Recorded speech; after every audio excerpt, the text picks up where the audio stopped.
Ассаламу алейкум қадірлі достар, қармаған розыңыздар берекелі болсын. Қайрадан қысқаша баяныбызды баштайбыз. Алғач каналыбызга каттала кетиңиздер.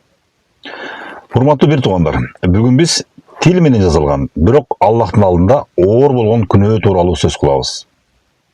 Бул адамды мазактоо, кемсинтүү жана жаманат коюу. Кээде биз аны тамаша деп ойлойбуз, кээде чындыкты айттым деп коебуз. Кээде адамдын сырткы көрүнүшүн, өткөнүн же кемчилигин кошумча шылдың ат менен жабыштырып келебиз. Бирок Аллах Таала бул маселеде ачык эскертүү берет. Курандын Хужурат сүрөсүнүн 11-аятында: "Эй ыйман келтиргендер, бир коом башка коомду мазактабасын, балким алар мындан жакшыраак болушу мүмкүн. Бири-бириңерди жаман аттар менен атабагыла. Ыймандан кийин бузук ат кандай жаман" деп айтылат.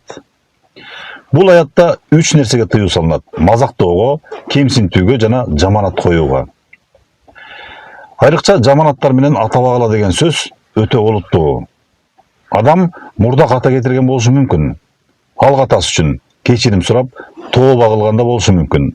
Ал жакшы жагына өзгөргөн болушу да мүмкүн. Бирок биз аны эски жаман адаттар менен аты менен шылыңдап чакыра беребиз. Ал эми Аллах аны кечирип койгон болсо, кандай болуп калат? Мазактап ат коюу адамды өткөнүнө байлап шылдыңдоо, анын намысын эл алдында сындыруу. Пайгамбарыбыз саллаллаху алейхи вассалам сахих хадисте мындай деген: "Мусулман мусулмандын бир тууганы, ал аны зулум кылбайт, таштабайт жана кемсинтпейт. Адамга жамандык катары бир тууганын кемсинткени жетиштүү." Бул хадис сахих Муслим жыйнагында келген. Жетиштүү деген сөзгө өзгөчө көңүл буруңуздар. Башкача айтканда, адам көп ибадат кылышы мүмкүн, бирок бирөөнү кемсинтүү, анын чоң күнөөкөр болушуна жетиштүү. Кемсинтүү деген эмне? Кемсинтүү бул адамды ылдый көрүү, аны шылдың кылуу, анын аброюна шек келтирүү жана мазактап жаманат коюу. Көп учурда мазактоо текеберликтин белгиси. Мен жакшыраакмын деген жашыруун ойдун көрүнүшү. Бирок биз кимбиз?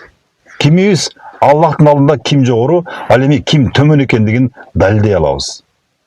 Бүгүн сен күлүп, шылдыңдап жатышың мүмкүн. Бирок эртең сенин аркаңдан дагы сага күлүп, сени шылдыңдаштары кемчилигинди ачып коюулары мүмкүн. Бүгүн сен ат коюп жатасың, эртең сен ошол ат менен чакырылышың мүмкүн. Урматтуу бир туугандар, сөздү сүйлөп коюш жеңил, бирок анын эсеби оор. Бир мазак сөз бир жүрөктү жаралайт. Бир жаманат адамды жылдар бою кыйнайт. Эгер чындап ыймандуу болууну кааласак, тилибизди көзөмөлдөйлү, тамашаны чектейли, адамдын намысын урматтайлы. Эгер мурда бирөөгө жаманат коюп, шылдыңдап жүргөн болсок, андан кечирим сурайлы. Жок дегенде ошол атты колдонбойлу. Аллах Таала тилибизди таза кылсын, жүрөгүбүздү текеберликтен сактап, бир туугандарыбыздын абийирин урмат кылган пенделерден кылсын. Амин. Сөзүбүздү жыйынтыктап жатып, дагы бир жолу орозоңуздар куттуу болсун демекчибиз.